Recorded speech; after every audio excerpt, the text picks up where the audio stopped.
And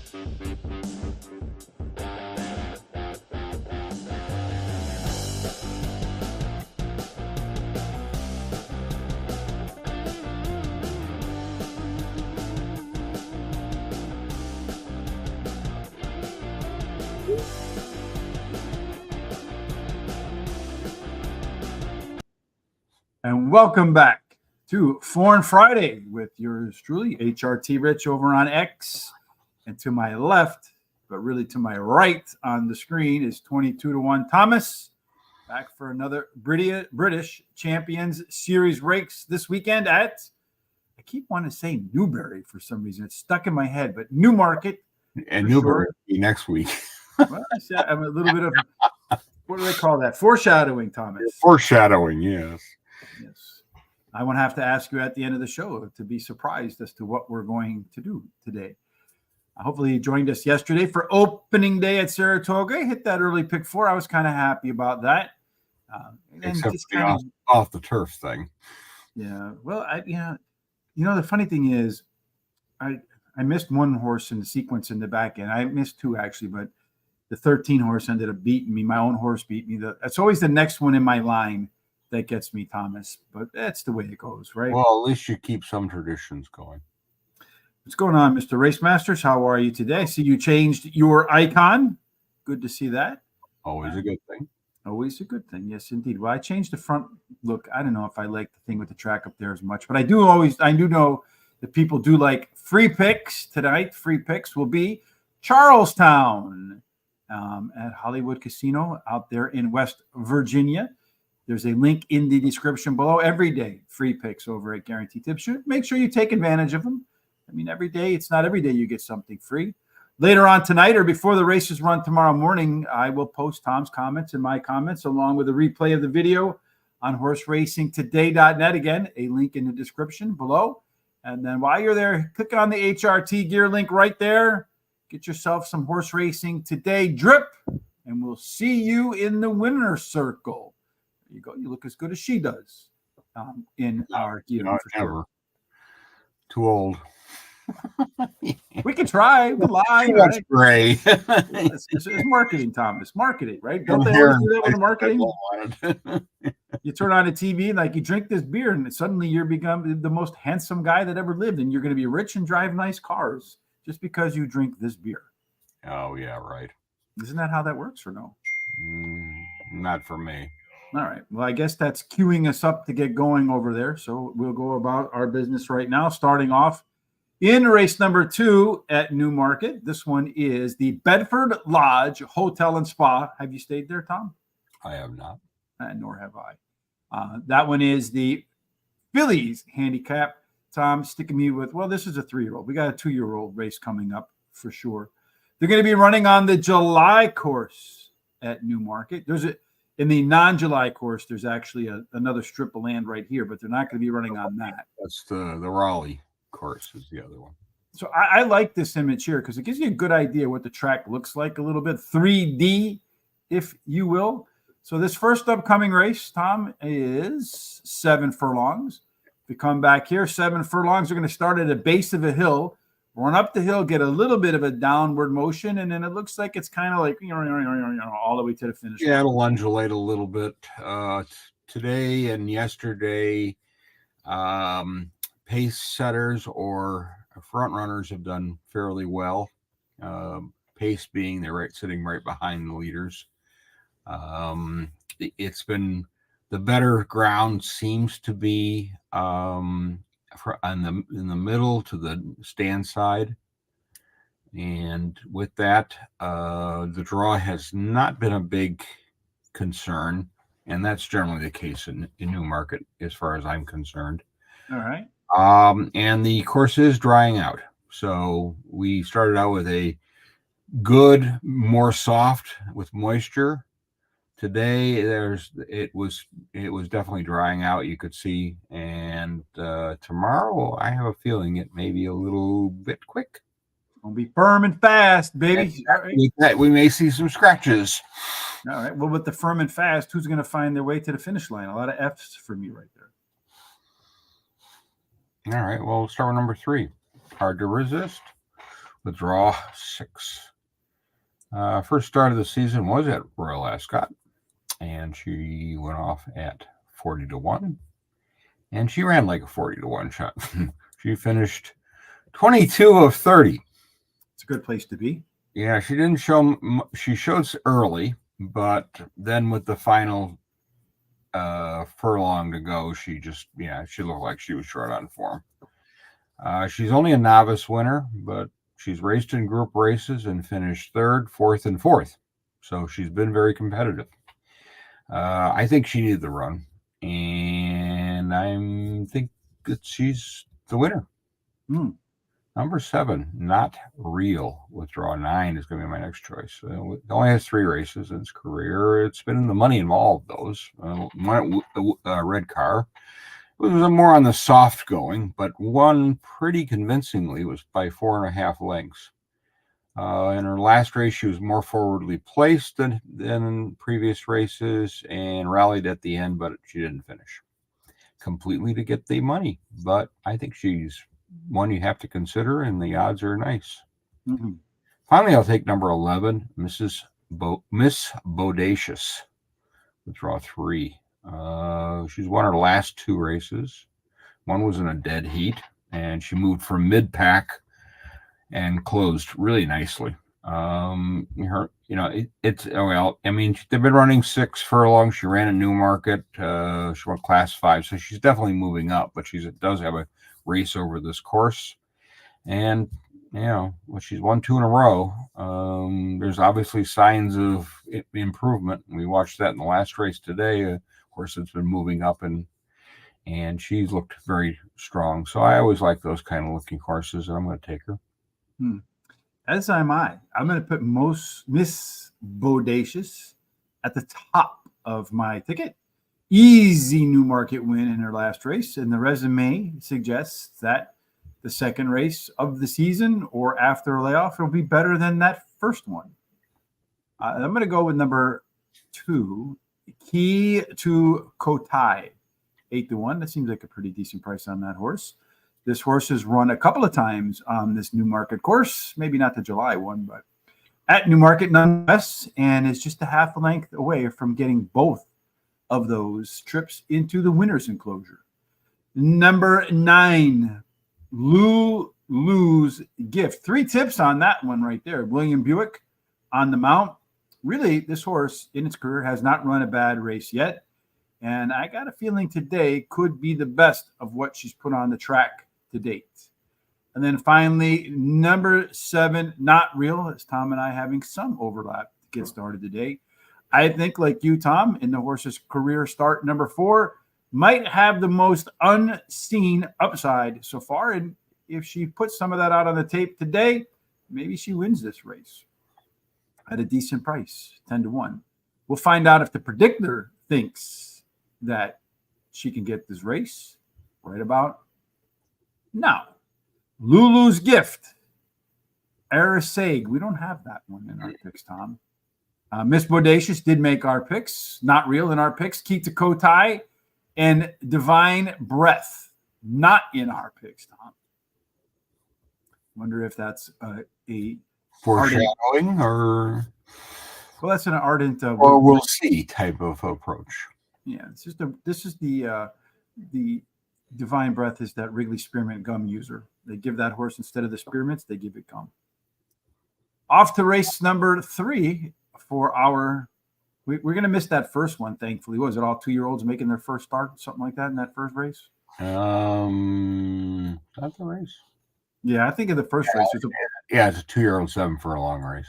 Yeah, most of them didn't have any experience. So right, they're first timers. So, so in race number 3 in our case, 2 for the show, we're going to do the Bet 365 mile handicap. It is a mile. It would be interesting if they called it the mile handicap and ran like 6 furlongs or 5.5 furlongs. That would be fun. I think, throw us for a little loop there. 1 mile, they're going to start back here at this chute.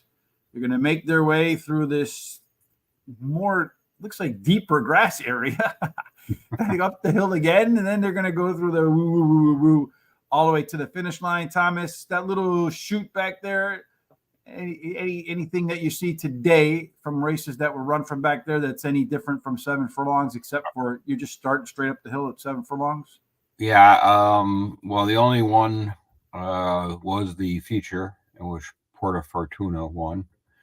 And she just sat in the middle of the field and blew them away. I mean, it was pretty, Roaring Lion didn't run her race at all, or Running Lion. And Porta Fortuna looked like a world beater. The rest of them were at least 4 or 5 lengths behind her at the end. So if we see that again, which this is a little different level because it's a Class 2 race. Yes, sir. But we, again, I'm going to go with that middle to stand side run area to run on. Has been seems to be where they is. When they have moved over to that far rail, the horses have not finished so well. With that, I'll take number 6, Volterra, my top choice. His draw 15. He ran at Royal Ascot last time, and he beat his group of 10 runners. You know how they split. Well, but so he finished 11th, in other words? He finished 11th in the race. So guess how big the field was. Must have been pretty big. In that 25, maybe? Yeah, it was a big field. I think it was 30 horses or 29. That's good. Yeah, it was joint favorite in that race. And you can tell at that race how big the draw made the difference in that race. His previous starts are winning efforts at Class 2, 4, and 3 levels, so it's a little bit of a step up. But I think a return to form will not be, and the form's been in, and I think a fair odds of 9-2 is pretty good. Yeah. 9, Champagne Prince is going to be my next choice. Has draw 5. One of his first 2 starts, they were on the all-weather. They were going 7 furlongs, and he won them pretty easily, 3 lengths plus. His next start, he was placed in a Group 3 race at Newmarket. And he ran last, and he was 21 lengths behind everybody.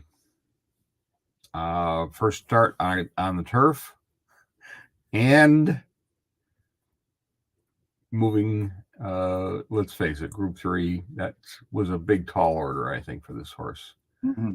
In first start of the season, he dwelt at the start and was, he was easy at the finish. I just think there's more upside on this horse than is, and I think you're going to get a nice price, and why not throw it in there? And my final one is going to be number 11, Dark Home, with draw 11. First start of the season, he ran 3rd with a so-so start. And that was on the good to form going at Windsor. Overall, he's been better. He's had problems at times, and then he seems to be good. Mm-hmm. So I'm going to go with that good side, that he's going to improve here and hit the board. So 7 horses between us. It looks like a 15-horse race. We agree on 1. It's your last pick, and we both have him 3rd. In front of that, I have the 8-horse. Live and Let Live. This horse is improving. Like you mentioned, Tom, you said in the last races or so, you saw horses that improved, and it continued that streak and went on to win. Well, this one's improving in another step forward, and it'll make 3 wins in a row for Live and Let Live. Next up on my board is the 1-horse, Arabic Legend. That one's 14-1 up in there. Last time out, the horse ran a pretty good race. I think maybe overlooked a little bit. It can run something similar. Maybe the horse can be hard to beat. Here's where we agree. Number 11, Darkham, something along those lines. It's making its second start after a layoff. And the only other time this horse had a second start was the race after its debut. And it made a really big move forward in that spot. So they can repeat that cycle and another really big move forward in this spot.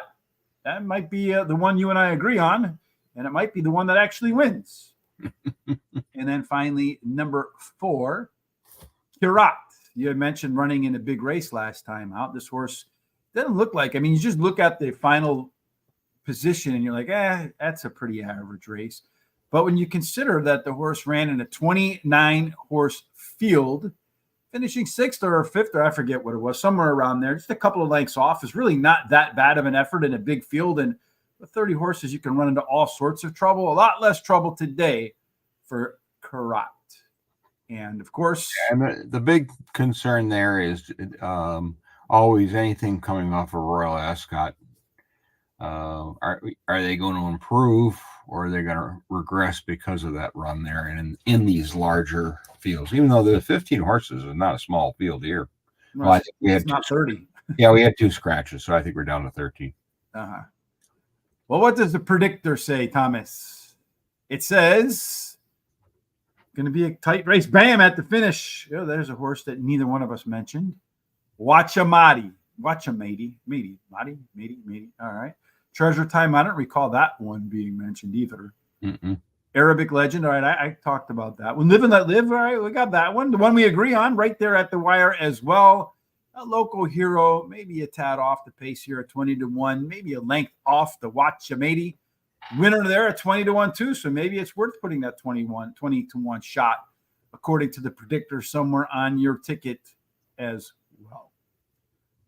The mid race for you and me is going to be race number 5, I believe, right? No, 4. 4. No. Yeah, this is race number 4. Yes. Yes. Oh, here we got. I like the 13th Celtic Warrior for second place in race 3. Tom's horse, Tom's dog, agreeing perhaps with Race Masters. Another 7 furlong affair in the 4th race, again, starting at that base of the hill, running up the hill, and then going up and down some undulations all the way to the finish line. So keep an eye on that second race to see how the 7 furlonger plays out. Tom says that speed did all right so far today. The track will dry out, probably be a little bit faster tomorrow. So who's going to be the fastest regardless of conditions in your view, Tom, to the finish line? I'm going to take number 6. Penal Bay is my top choice. When it first start, sat in the rear of the field and then finished really strongly. And then its next start was on the good to firm at Royal Ascot. It dwelt at the start, sat in the rear of the field, and then was about 9.5 lengths behind the winner. But the winner was Bedtime Story. So it finished second to Bedtime Story. And that's a pretty good horse. Very impressive. Mm-hmm. Winning by 9 lengths plus at Ascot is, yeah. I think it was a better race. I think really the front runners are doing better. That would be my concern. But these are 2-year-olds, so who knows where they'll place them. Maybe place them a little more forwardly, and that may get those results. And I'm predicting that. Number 4, Line of Force, is going to be my next choice with draw 8. It comes to the race undefeated. Winning effort as the favorite in lower levels, both at 6 furlongs. So we'll be adding a furlong today. He's been pretty much close or on the lead. And he's handled a bunch of different surfaces so far, so good to soft. And I think he'll stay in contact with the leaders and be right there. Mm-hmm. And finally, I'm going to take the favorite, or I think will be the favorite, which is number 1, Ancient Truth. He also has draw 1. Also undefeated. And both races were at Newmarket. He likes the front. And the Rawling horse was what he ran over and did it. Basically, I think Buick will put him in the lead or right close to the lead and see what the pace is like, and then watch it out at the 3 furlong mark and see what he does. I picked other horses. My comment will be I picked other horses because I try to beat the favorite, but this one is going to be pretty tough. Well, you got a lot of people who agree with you. 9 tips. Only columnists getting other tips. Oh, and there's one for the Pantheon, and I'm going to make it 2 for the Pantheon.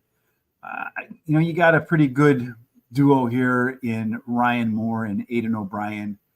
And what's interesting to me about this horse, Tom, is that they debuted it in a Group 3. It didn't win, but you don't debut a horse in a Group 3 unless you think you have something. They came back and run it in a pretty easy maiden type style race. It went off as like the 39-cent favorite, won like a 39-cent favorite. So I think they wanted to put a little bit of confidence into this horse.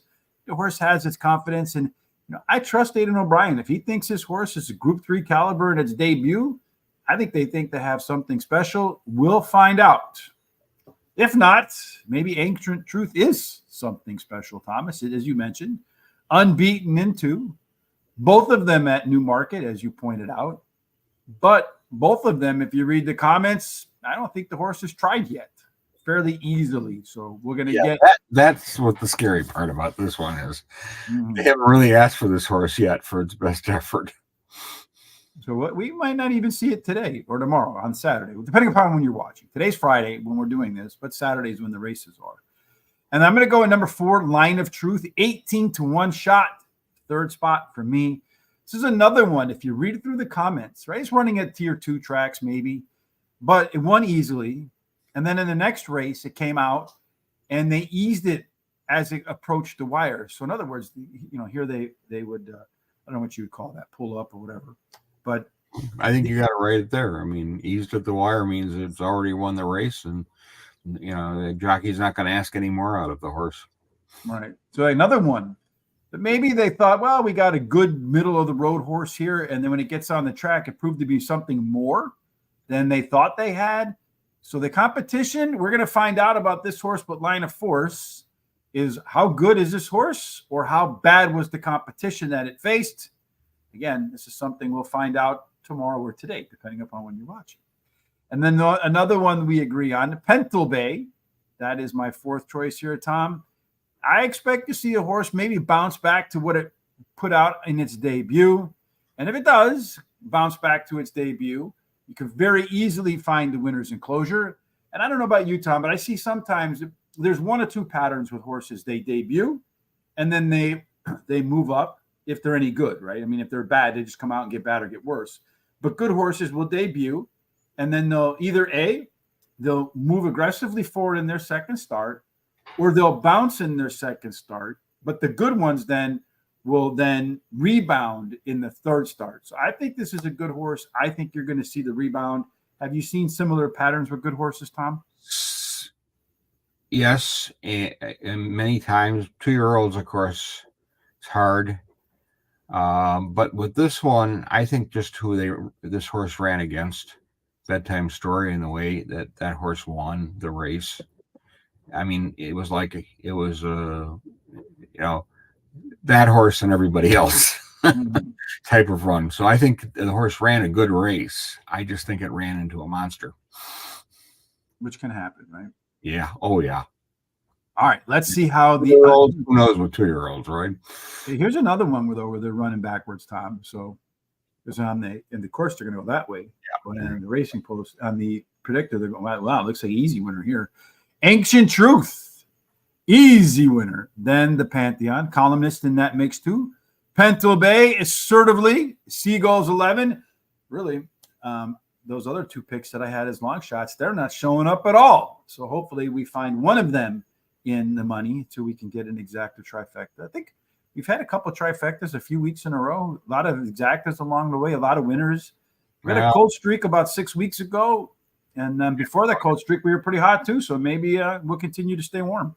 I only missed 1 race last time out, so that was very unusual. Prior track record has not been so good. Then maybe run away. Fade Tom this week. No, he's hot. When he's hot, it's like summertime.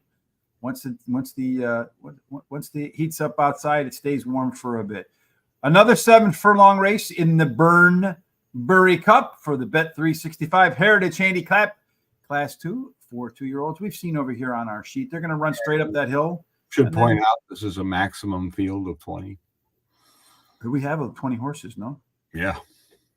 Unless some have scratched since we come in there. All right, so 20 horses wide, all going to run up a hill to get started. It's going to be like the cavalry at the beginning, but at the end, it probably will trickle down to a horse or 2 that duke it out for the W. Thomas, in your view, who's going to get the nose at the wire? Yeah, I'm going to take number 15, Spirit Genie, with draw 16. Winner of his last 2 races by a neck and a nose at 7 furlongs, and the other one was at 8.5 furlongs. So distance obviously is not a problem because he's got 4 runs at this distance and 3 wins and 1 second. This is a horse that is one that sits a little bit back, so it's going to have to go a little against biased right now, in my opinion. But I think there's a strong pace in this race, and for the size, it's just a matter of do you get the trip. And I think 3-peat is very possible. Mm-hmm. Next one's going to be number 2, Most Tab Sure, with draw 11. Ran over the Good to Firm at Royal Ascot, ran 4th. But it was his 3rd race, and it still looked like it was short on form.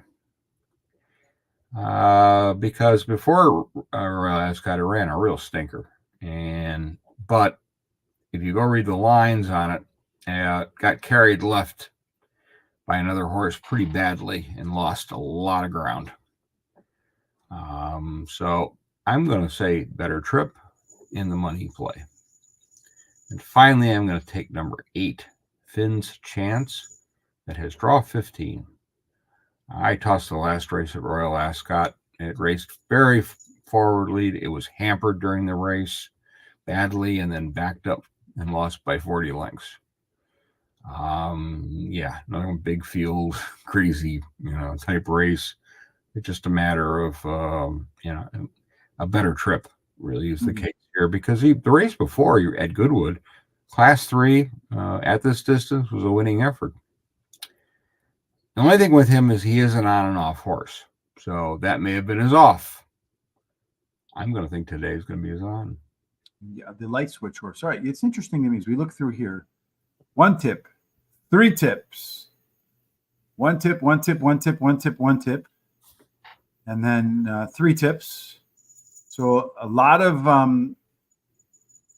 varying opinions on this race, Tom, and you and I have very varying opinions as well. We agreed on one horse once again. We'll talk about that. We'll surprise everybody which one it is. I'm going to start with the 10 horse, though. That's not the one we agreed on. Gorak. Only 1 tip for that one. Make it 2 now. This horse is run at Newmarket twice, and any of those 2 are likely to end up in the winner's enclosure. Number 1 is my second choice, AWOL, or AWOL, something along those lines. He doesn't have any tips yet, so now you can put one on the board for AWOL. Probably the most class in the race, best outing by far, and I mean it's not even close to the second outing, was his only run at Newmarket. So maybe a horse for the funky course. Number 15 is where Tom and I come together on Spirit Genie, 25-1. That's a good place to come together. No tips on that one. Now it's 2, which would make it the second most tips. Third, because there's a couple that have 3. So we just need one more to put that one at the top there. But this horse is trending in the right direction. The only time that this horse had good footing, it won. And the only time it ran at Newmarket, it finished second in its debut. So I think it's going to like the footing. I think it's going to like the track. And the horse is certainly in its form. And 25-1 is a worthwhile price. And then I'm going to end up on number 4 as my final choice. Talus Evolver. Yeah.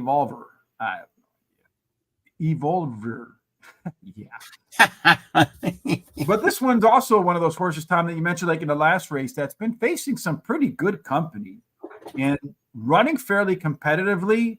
So I think you can get another move forward today against maybe lesser competition and at a nice price there as well, 25-1, although the money's kind of running away from that horse as it started at 20-1, now 25-1, but that doesn't scare me much. Well, but you're not looking, that's win odds. Mm-hmm. We don't get to see where if people are playing for the placing on these horses. So, you may see win odds being one thing and the placing being lower because they think it's going to hit the board someplace. And it only needs to, they don't pay to 4. I don't know if they pay 4 on this one. I might with 20 horses. Yeah, depend, and it may depend on who you bet with too. Well, let's see how they hit the board running backwards at Newmarket. It looks like another very competitive race. Bang! Lethal Levi, yet another name that neither of us had on our list. Do we have one? Finn's Charm? I think is the only one in there, right? Charm is the only one, yeah. I Just love it. shows you what a crazy race it is. Well, between you and me and the predictor, we agreed on one horse. So that's 6 between you and me, right? And then another 1, 2, 3, 4, 5. So 11 horses of the possible 20 between me, you, and the predictor. I predict that one of those 11 will win, Tom, but maybe not. That's race number 5. Well, we'll see. Number 2 and 8 for Race Masters. So let's go back to see who number 2 is. Mostashaber. Yeah, I love these names over there. And then Finn's Charm. So he's in agreement with you on that 33-1. Another tip for Finn's Charm. The last race you and I are going to do is the British Champions Series race. It is the July Cup Stakes. So the July Cup right here, Tom, a little bit down the page right there. This one is 6 furlongs. So they're going to start at the top of that little hill and just a little bit upwards and then. So with that, taking out this part of the hill right there, Tom, does that really favor the front runners today? It'll help them. And that seems to be the case. So I would say that's very possible. So speed and more speed. All right, Tom. So who's going to have the most speed at the end? 3, Kinross, who draws 12. Ran second, first start on the all-weather Group 3 at 6 furlongs. He led the final furlong and got caught. Last year he got a couple Group 2 wins. I like the prep. I think this is and I think this was the target race for this horse, and that's why I'm going to put him on top. Number 11, River Tiber, is going to be my next choice with draw 4. I am actually throwing out the last 2 races, even though he ran third in the Guineas at the Curragh. And the reason is because I think it's a 6 furlong horse. I think they've been pushing it a little too much to go farther than I think it can. Because at 6 furlongs, it's got 2 wins and a third. It likes a little moisture, so that could be an issue. But I think good effort here at the distance that I think is the preferred distance. And finally, I'm going to take the filly, or is she the mare? Filly mare, I don't know.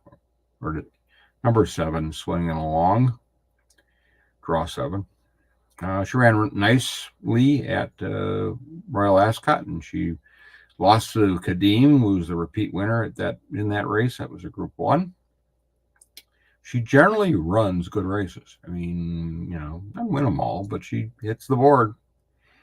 And she gets, she's just one of those horses that keeps trying. And, odds are good.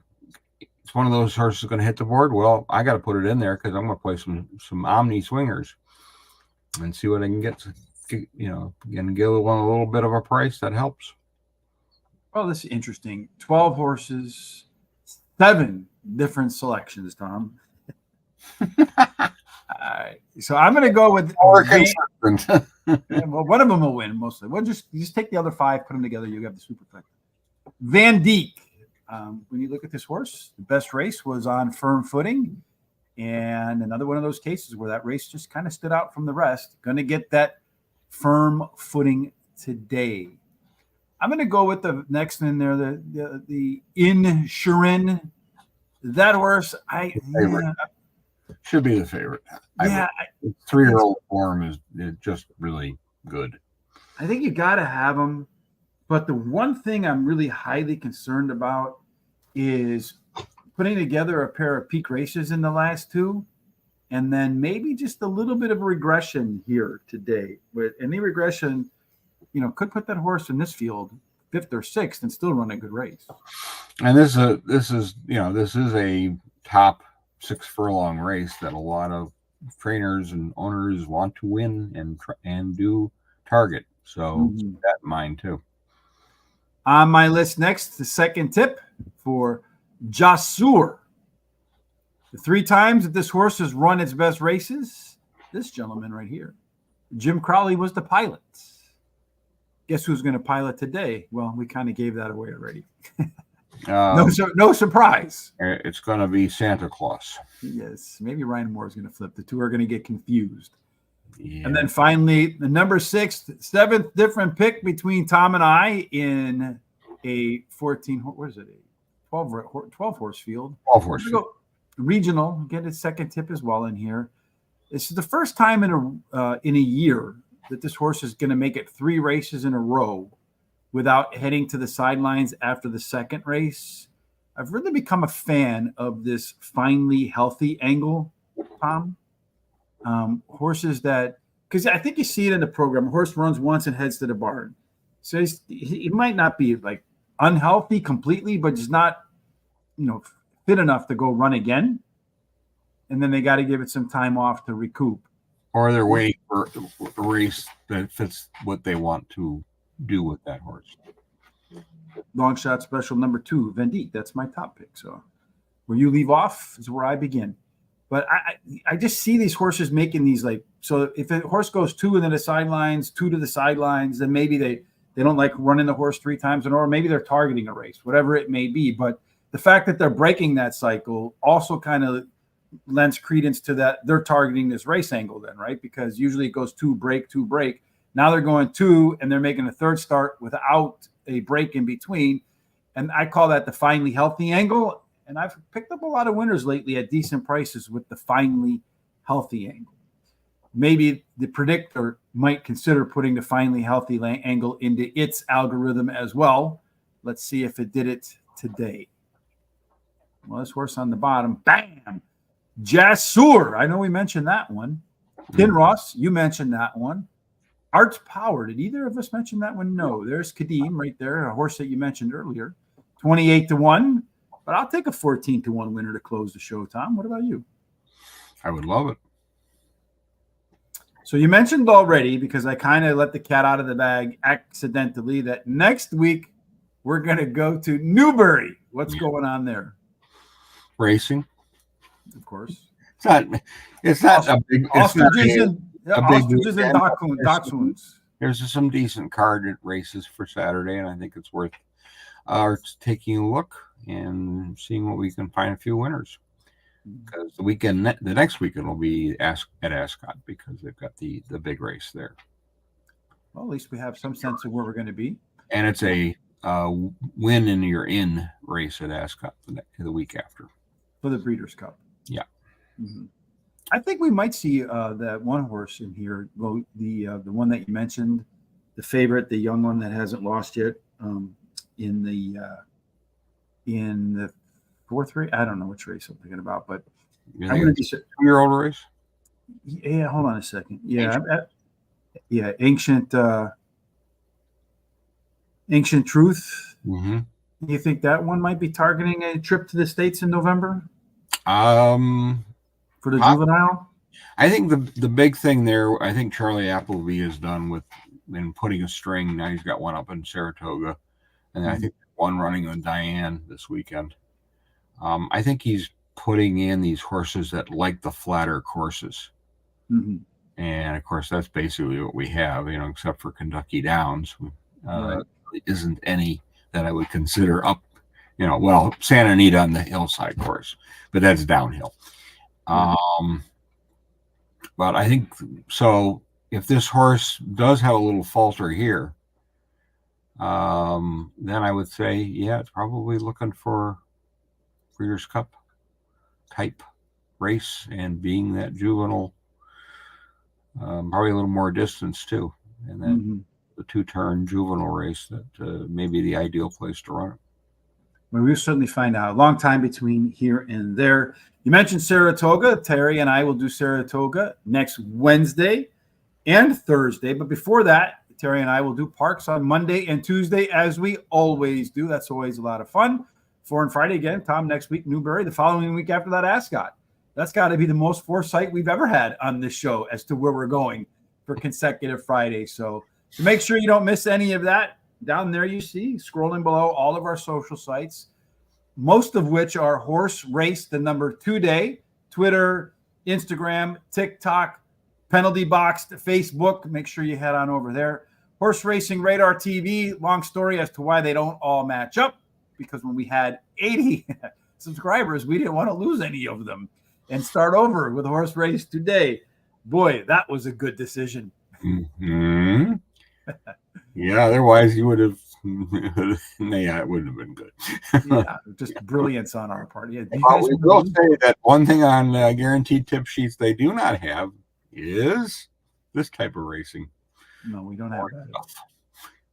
All right. So, yeah, again, free picks today, guaranteed tip sheet. They'll be tonight at Charlestown. Link in the description below. Head on over to horseracingtoday.net a little bit later on or before the racing starts tomorrow for a recap. Tom and I's comments, it'll all be there along with a replay of today's show. If you like what you saw, folks, kindly share our content online, retweet, copy and paste the share link on YouTube across your social sites with your friends who like to play horses overseas and hit some long shots. And then, of course, we'll be back next week. Tom, any final thoughts from you before we part ways this week? And enjoy the sprint. We could see one or two of these horses come out of that race and head for the Breeders' Cup Sprint. I wouldn't be surprised. We've had it before. Mm-hmm. Like Highfield Princess ran it when she was around, and some other ones too. So who knows? That's really the genesis of Foreign Fridays, because we want to know these international horses when they come over here so that we don't miss anything. Because normally I think more often than not, they're mispriced, but in the direction of the better and not in the direction of the syndicate. Well, and also keep in mind that you look at the odds of the bookies in England on some of these horses. Mm-hmm. Because that sometimes gives you some insight towards what people there are looking for versus what we see and what we play. Mm-hmm. You might buy a little arbitrage in there. Yeah, exactly. And I've done that in the past and found a couple nice priced horses because they're getting played there, but not getting played here. Mm-hmm. And that's it. And the people on the ground there probably have a better insight as to what's going on. All right, Thomas, no matter what you folks are doing for the rest of this weekend, of course, thanks for joining us today and every single day. We greatly appreciate it. And we certainly hope that you'll treat everybody like you want their picks to end up in the winner's circle. And you have God's grace, God's favor in all of your endeavors, no matter what you're doing. Till we get together again, we hope everything you do ends up in. We prefer the winner's enclosure. Yes, we're more sophisticated on that side of the Atlantic. Till we get together again, everybody have a fantastic weekend.